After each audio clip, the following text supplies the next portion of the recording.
24 last Friday. Here's our North America editor, John Sopel. A nation prepares to bid farewell to the last of the greatest generation, those political leaders who'd fought in the Second World War and then served their country with distinction. The extended Bush family looked on as his flag-draped coffin was moved to the National Cathedral.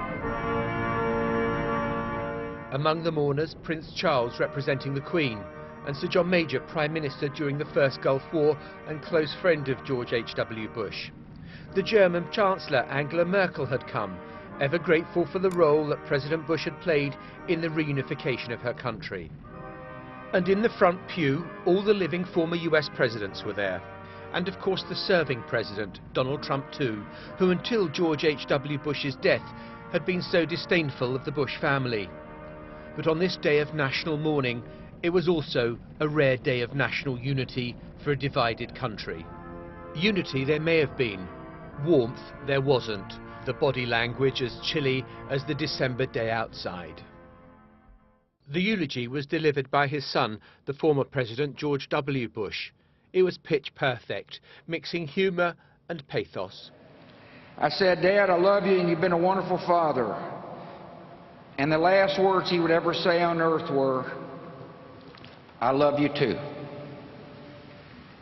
To us, he was close to perfect, but not totally perfect. His short game was lousy. He wasn't exactly Fred Astaire on the dance floor. The man couldn't stomach vegetables, especially broccoli. And by the way, he passed these genetic defects along to us. And finally, an emotional farewell from a son to his father. So through our tears, let us know the blessings of knowing and loving you, a great and noble man, the best father a son or daughter could have. And in our grief, let us smile knowing that Dad is hugging Robin and holding Mom's hand again. As president, George H.W. Bush had said he wanted to see a kinder, gentler nation. Something not at the forefront in 2018. The end of an era indeed. John Sopel, BBC News, Washington. Well, the BBC's Nick Bryant is at the National Cathedral where today's service took place, and we speak to him now. 5 presidents, the 5 remaining presidents there today, Nick, and the Bush family had gone as far as it could to take the tension out of it, in deference to their father, who had such respect for the office. Yeah, George Herbert Walker Bush was insistent that Donald Trump should be at this national funeral service. Remember, Donald Trump, of course, was not invited when mourners gathered here to remember the life of the late Republican Senator John McCain. And really, the whole service was very much in that spirit of that kind of patriotic bipartisanship that, in many ways, George Herbert Walker Bush personified. Like all good funerals, Christian, I mean, there were laughs, there were tears, and I thought what was so strong about it was that it focused on the themes that sort of characterized his life. The idea of service, the service that was imbued in him as a young naval pilot, shot down above the Pacific. 2 of his crewmates died that day, and in that military mission it was almost as if he found his life's mission, to go into public service, to become a congressman, to become an ambassador, to become a vice president, and ultimately to become the president of the United States. Nick, as I watched all the service unfold and the dignitaries arrive from around the world, Lech Wałęsa was there, John Major was there.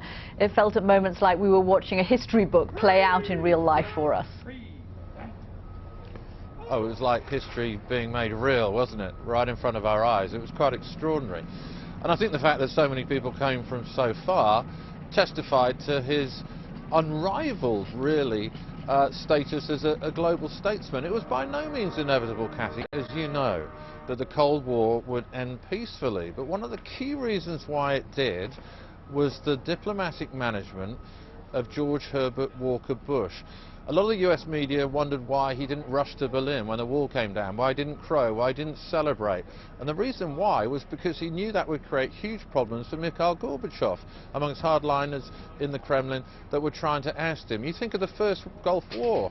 it was a kind of model of what US diplomacy should look like. He patiently assembled a coalition of 35 countries. He went to the United Nations and got a resolution passed to authorize the use of force. When he got the authorization of Congress, he did so after the 1990 midterms rather than before the 1990 midterms, because he didn't want that vote to be politicized. And of course, when he'd won that war, he stopped short. He knew when to get out. He didn't go to Baghdad and try and oust Saddam Hussein, because he knew the problems that would be associated with regime change. Nick Bryant there outside the cathedral for us, and we are watching at the moment the live pictures from Andrews Air Force Base, where the body of George H.W. Bush will be carried back to Texas, and he will be buried in Texas alongside his wife Barbara, who died back in April, and their daughter Robin, who died at the age of just 3 years old. All of the Bush family there. You can see them behind him. George W. Bush, the president, Jeb Bush is there, the other brothers, Neil and Mervyn, of course, as well as the sister Dorothy. It is still a big family, and all of the grandchildren as well, watching on as the casket is carried onto the plane to be carried back to Texas. With us now is our political analyst Ron Christie, of course, who was an advisor to George W. Bush. And George W. Bush, Ron, gave a very moving, funny, touching tribute to his dad, who was so important to him, not just as a father, but also as a role model, because it is the only other, there's only been two pairings of father-son presidents in American history, one John Adams and one John Quincy Adams, back in the late 1700s, early 1800s, and now, of course, the Bushes too. Good afternoon to you, Katty. No question about that. And one of the things I really enjoyed about working in the George W. Bush White House was how often I saw his father. The father was there to give him advice if asked, and President Bush, the younger, always asked. And he always, for the staff, always had a kind word for everyone, and you got to see what sort of a gracious, decent individual the elder President Bush was, and it definitely memories, many of which I will cherish as we watch him headed towards his home now in Houston. Did it feel to you, Ron, watching that service today with all of those people who came in attendance, like we were catching a glimpse of a different era, perhaps saying, closing the page on a different era? No question about that. I mean, think of the times when George Herbert Walker Bush was president. You're talking about the late 1980s in America and the 1990s, a very tumultuous time, a time when our economy was not as strong as it could be, and there were so many challenges around the world. The reunification of Germany, looking at, of course, the war in Kuwait and the liberation from Saddam Hussein, and so many of the challenges, and you look across that room at the Washington National Cathedral, and you thought of a different era, of a different time, with different complexities, but yet they were there to honor a president, a friend, and a fellow compatriot on the world stage. And that reflected, Ron, by the people who were there today, Angela Merkel, Prince Charles, John Major. This was a president that looked outward and saw the importance of America and its influence on the world stage.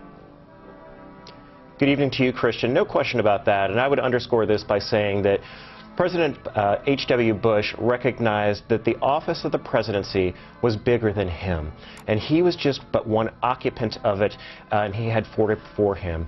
And you see that reflected in the way that he didn't take victory laps, he didn't gloat, and he passed that along to his son, the 43rd president, and said, do not gloat, do not take a victory lap. This is about a cause bigger than you. And certainly the friends and the 3,000 gathered there today reflected that spirit. Ron Christie, thank you very much for joining us. The Bush family there.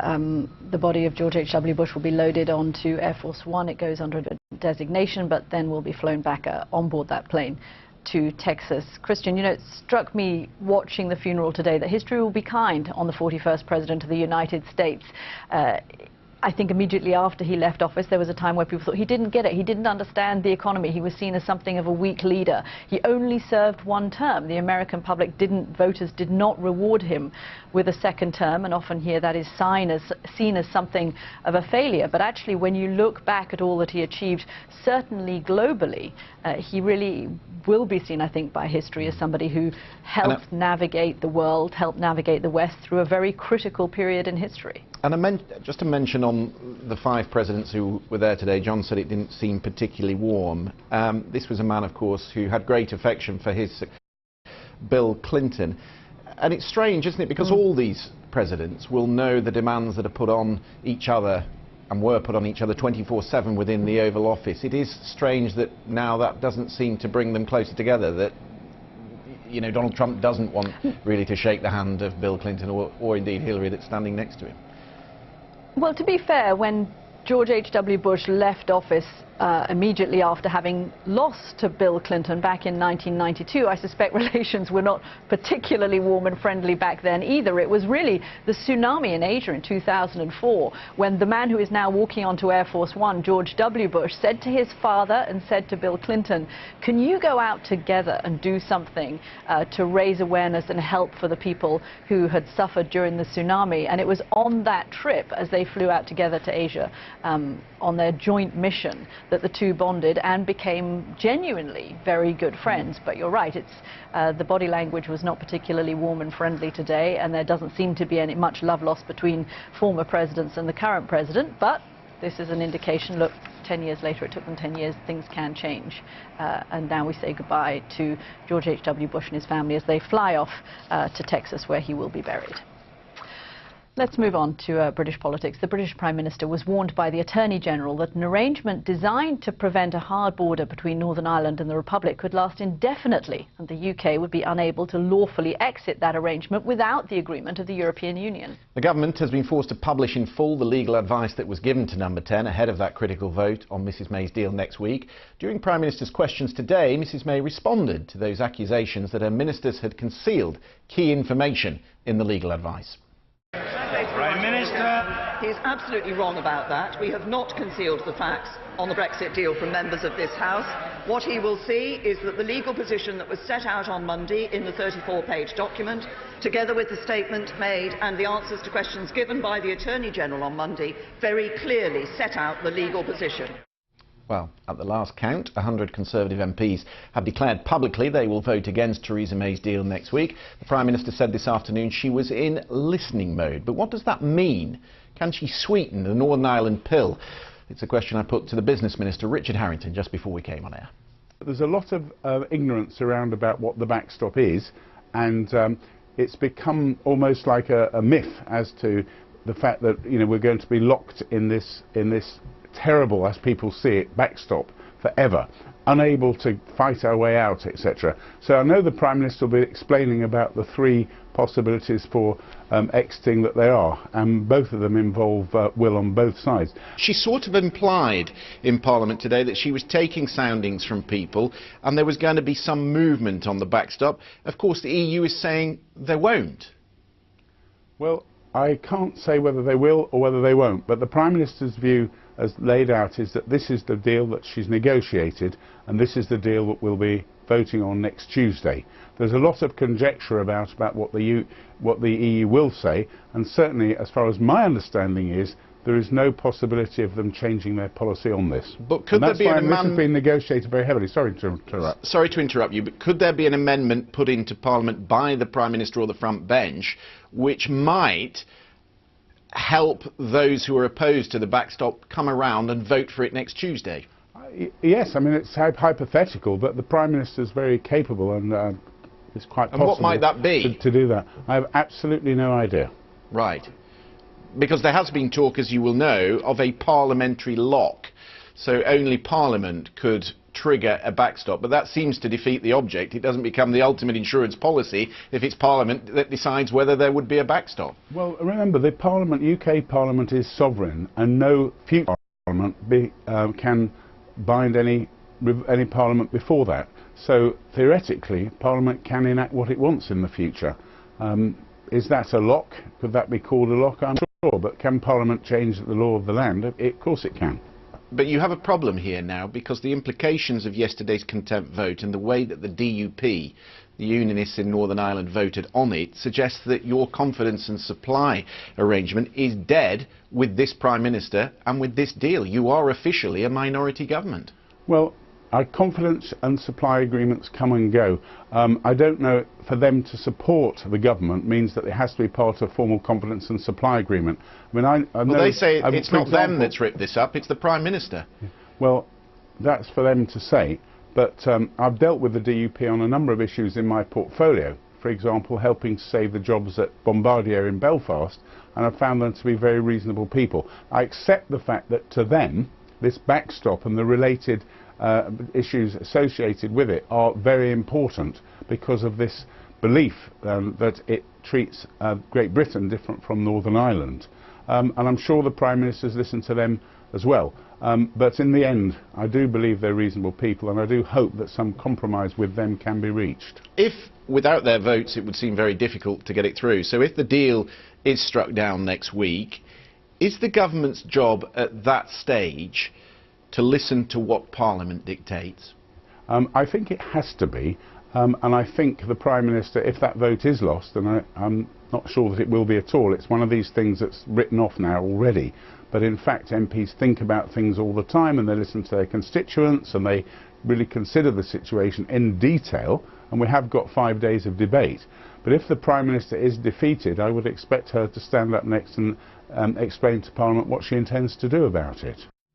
Richard Harrington there, that is what we will... business minister, who's just talking to me a little earlier. I just want to bring in one line, which is quite important when it comes to the DUP, and we're going to speak to Sammy Wilson, their Brexit spokesman, shortly, but they are saying tonight that they will support the government in a confidence motion if that Brexit deal is voted down next Tuesday, which is important because, of course, Labour, Cathy, have said that they will bring a confidence motion against the government, and there were questions about whether the DUP would vote with the Conservatives or not. They are suggesting that they will.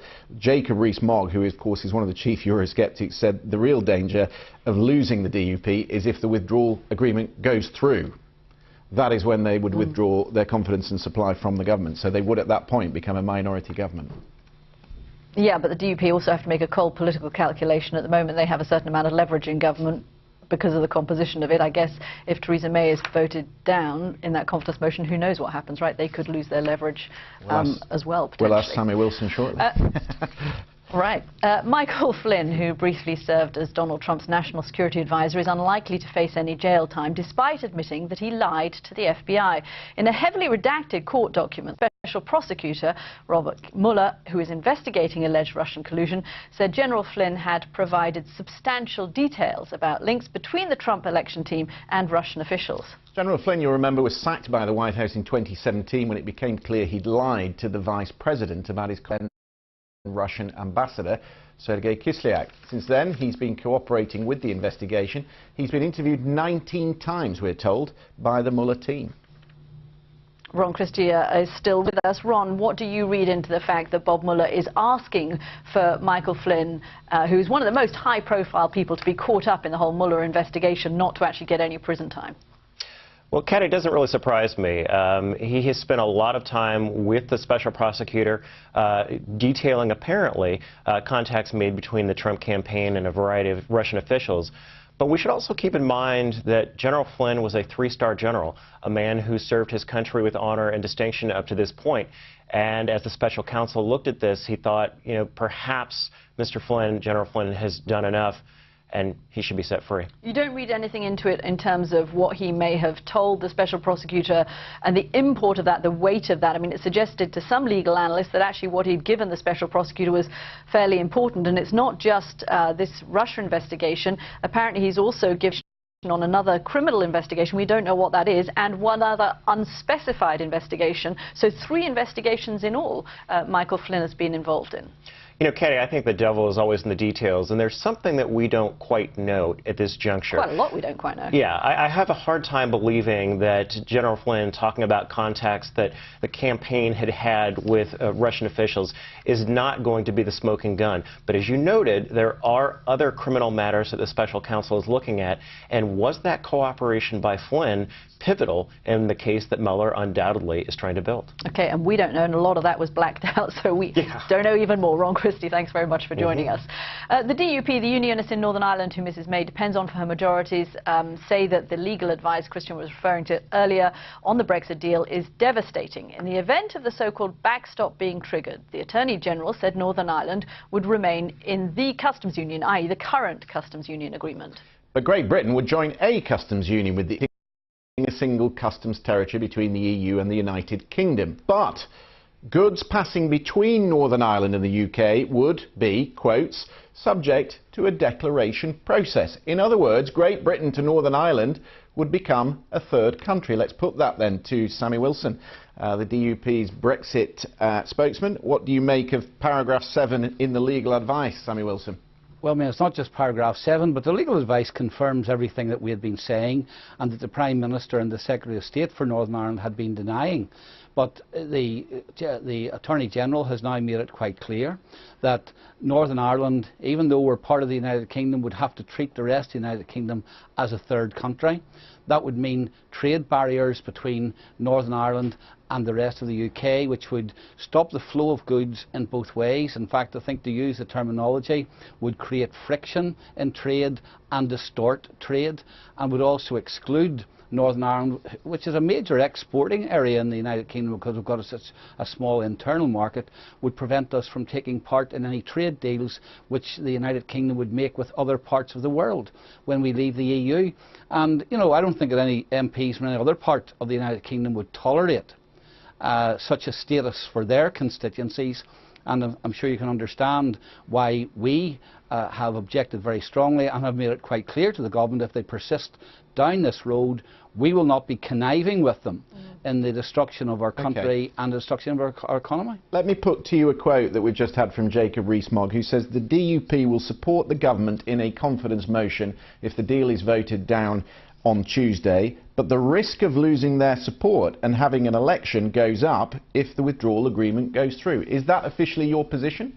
It's been our position both privately and publicly now since the details of the deal were revealed 3 weeks ago or 2 weeks ago, and the government knows that well. We have explained that to them, and indeed they got a foretaste of what it would mean to have to govern without our support yesterday when they had a humiliating climb down and having to release the legal advice, being held in contempt of Parliament.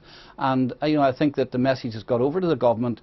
You cannot break your agreement with us, because there was an agreement, a very clear agreement, that the government would ensure that Northern Ireland was treated the same as the rest of the United Kingdom. That is not true with this withdrawal agreement. If it's voted down next week, then it gives the government an opportunity to go and get it changed.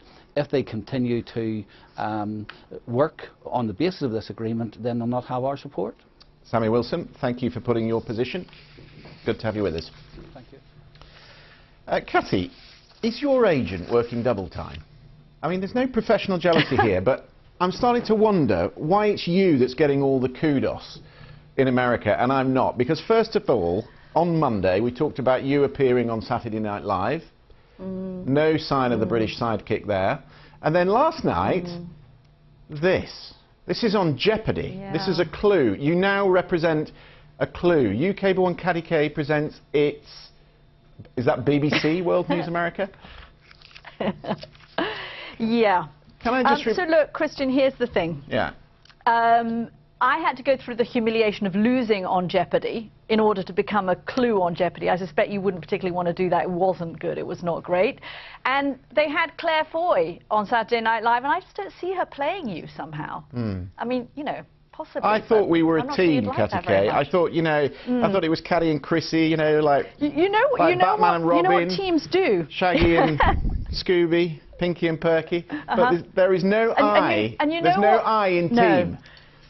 No, but you know what those team members probably do? They probably send each other emails on their birthdays, don't you think, just to say happy birthday, which is what a nice colleague or co-host or team member or Batman or Robin might perhaps do. Just point your agent my way. Enough of this. This is Beyond 100 Days from the BBC.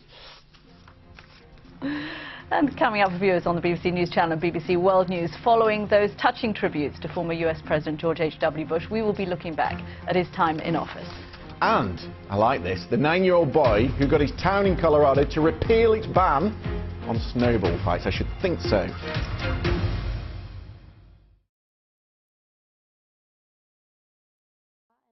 Hello, we barely got above freezing in parts of northern Scotland today. Elsewhere, it was a day of cloud and rain. That's now clearing away eastwards to leave a dry start to tomorrow, but there's more rain returning in the form of showers as the breeze picks up too. So we're in this window here between two weather systems as we go through the night. Still some rain just clearing away from eastern counties of England and northeast Scotland at the moment, and then dry, varying amounts of clouds. Some clear skies will lead to some mist and fog here and there. Temperatures around, say, the Inverness area still very close to freezing overnight, but for most it will be a mild night with temperatures around 7 to 12 degrees. But as I mentioned, into tomorrow morning, already rain pushing in towards the west, Northern Ireland and western parts of Scotland in particular. And that will head eastwards as we head through the morning rush hour, strengthening wind into the west as well. And across parts of western Scotland, some of that rain will be heavy at times. Now, I think the worst of the rain in Northern Ireland will be early on, but still some patchy rain or drizzle here. Much of England and Wales will be dry, but the breeze picking up around these western coasts, and it's here where we'll start to see rain fall as we go through the morning rush hour. Further east, maybe a little bit of brightness around, but as I've already hinted at, there could be some mist and fog for some of you too. That will clear as the breeze picks up. The rain eases off in Scotland, Northern Ireland into the afternoon gradually, but we'll see outbreaks of rain spread erratically southwards across England and Wales. Not everyone will see the wet weather, but a greater chance of getting wet during the afternoon than in the morning. And a pretty mild day UK-wide, certainly significantly so compared with today in northern Scotland, where we finish the day with some sunshine, but into the night, well, we continue with rain across the south, but more wet weather pushes in towards the west, and by the morning, strengthening winds. Quite a potent area of low pressure, in fact, into Friday, pushing in across Scotland in particular. And it's here where we'll see the worst of potentially disruptive winds, 60, maybe 70 mile an hour gusts, maybe a little bit more, also affecting parts of Northern Ireland and Northern England too. Blizzards expected on the hills of Scotland, but for much of England and Wales, breezy day, early rain across the eastern areas, clears by the end of the morning rush hour, turns to sunshine and a scattering of heavy and thundery showers, but still got the rain and mountain blizzards across parts of northern Scotland into the afternoon. So a rather chilly feeling day here, even with temperatures close to 10 degrees. Further south, temperatures actually drop through the afternoon. As for the weekend, we'll Saturday see some rain across England and Wales clearing, and then colder weather to take us into Sunday and next week.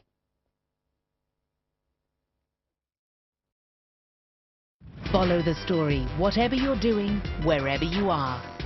You can follow every moment in depth with BBC News. Get the full story at bbc.co.uk/news. Get the headlines with the breaking news alert. And keep up with events by watching the BBC News channel in the app. Follow the story wherever you are with BBC News. Sometimes being in the driving seat is...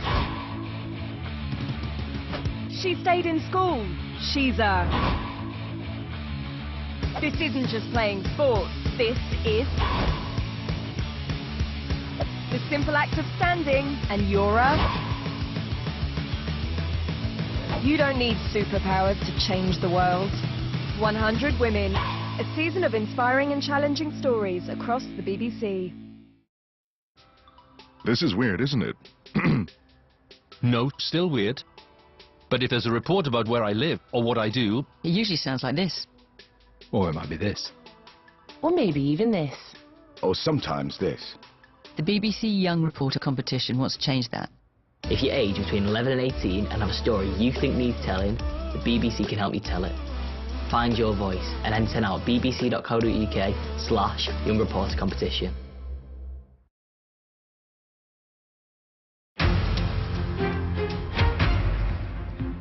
This is Beyond 100 Days. I'm Catty Kane, Washington. Christian Fraser is in London. Our top stories. US presidents, past and present, gather to bid farewell to George H.W. Bush at his state funeral. Venezuela, a country in economic crisis, turns to Russia for help. But what does this mean for people living under Nicolas Maduro's regime?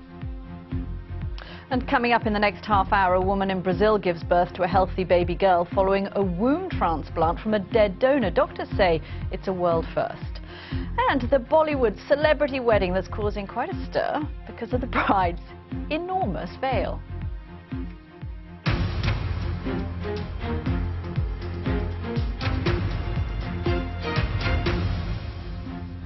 George H.W. Bush was renowned for his thank you notes. He wrote thousands in his lifetime, expressing his appreciation for kindnesses large and small. There was within him a commitment to duty and a requirement to live up to certain expectations. He served bravely in one war and as president led his country to victory in another. But he was a much shrewder and tougher politician than we might remember today. So where does he fit in the pantheon of American presidents? Doris Kearns-Goodwin, presidential historian and author of the new book, Leadership in Turbulent Times, joins us in the Washington studio now. You were watching today's funeral. You met George Herbert Walker Bush. Does he fit your definition of a great American leader? Well, he certainly has a number of the qualities. I mean, he has humility. I mean, that's one of the most important things that his mother always told him, don't speak about I.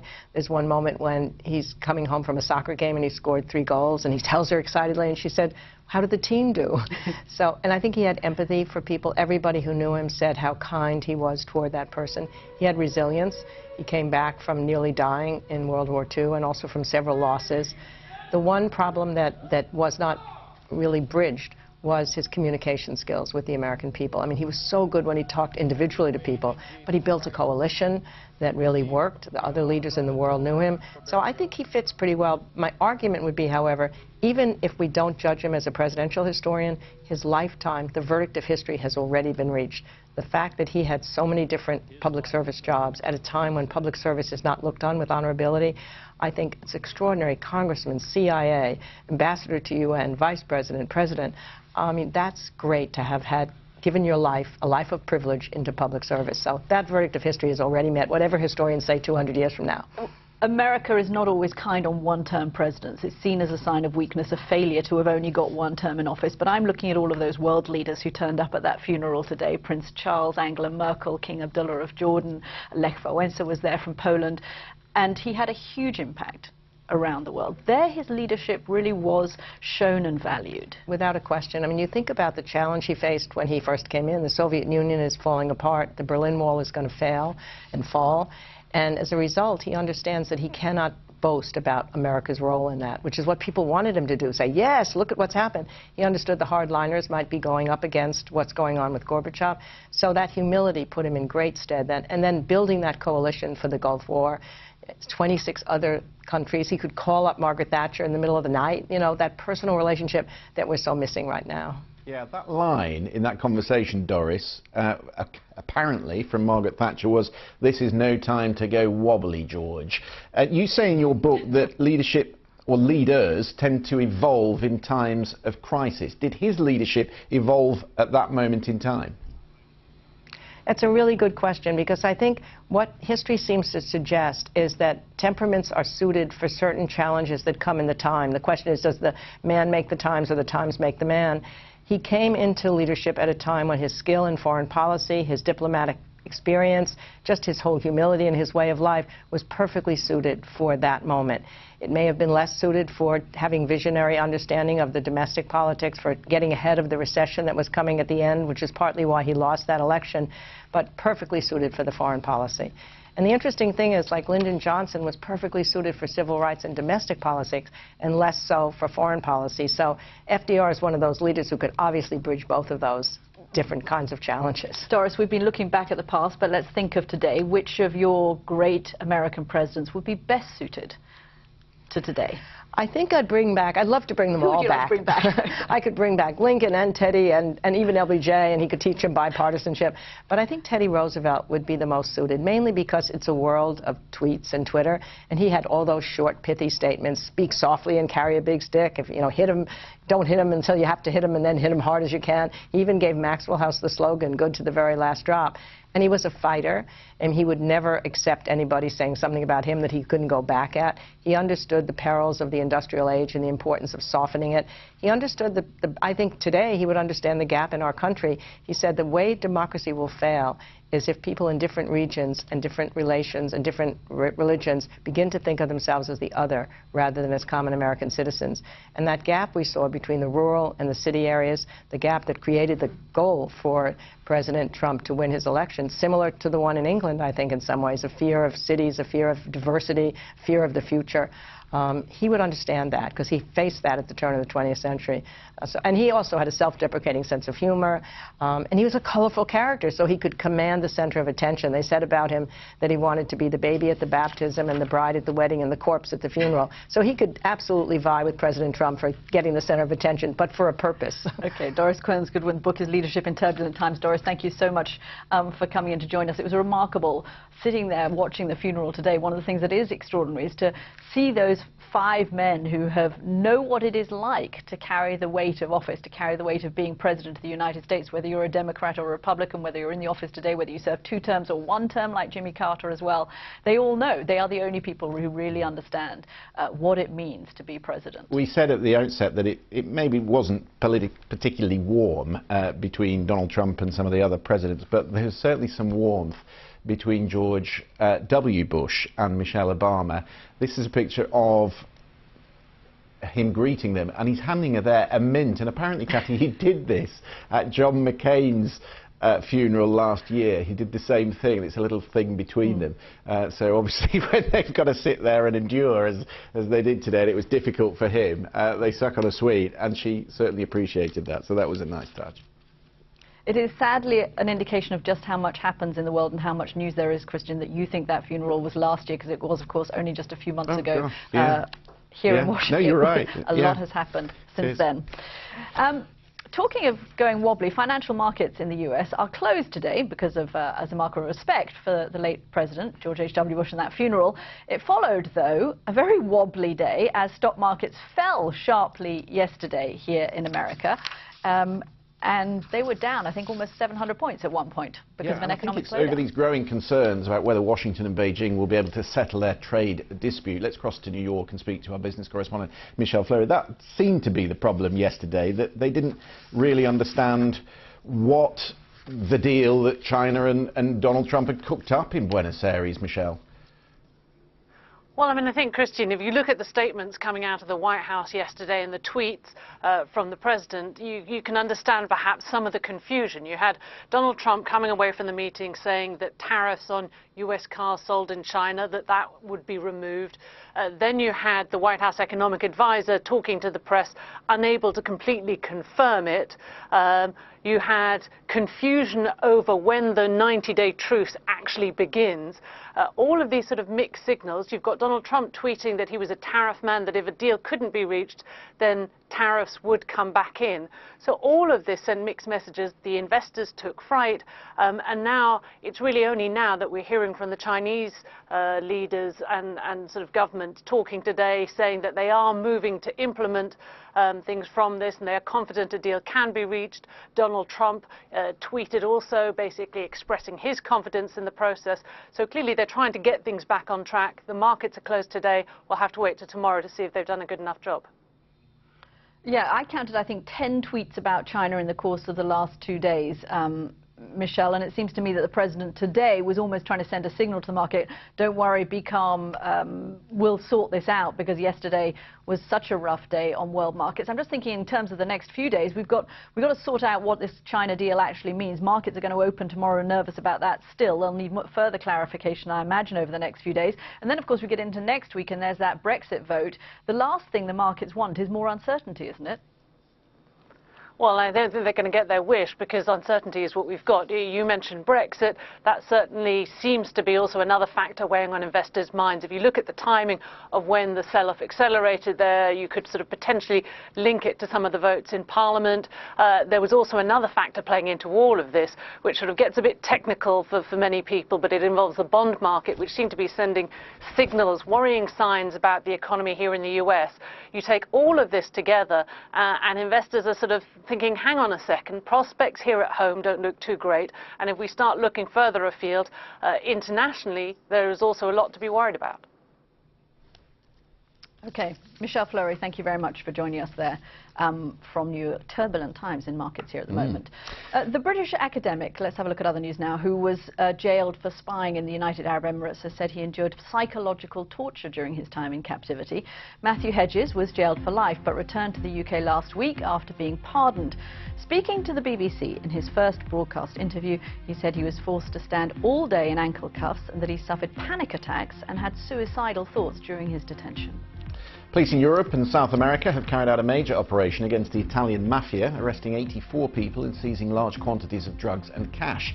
The raids targeted the powerful mafia group based in the southern Italian region of Calabria.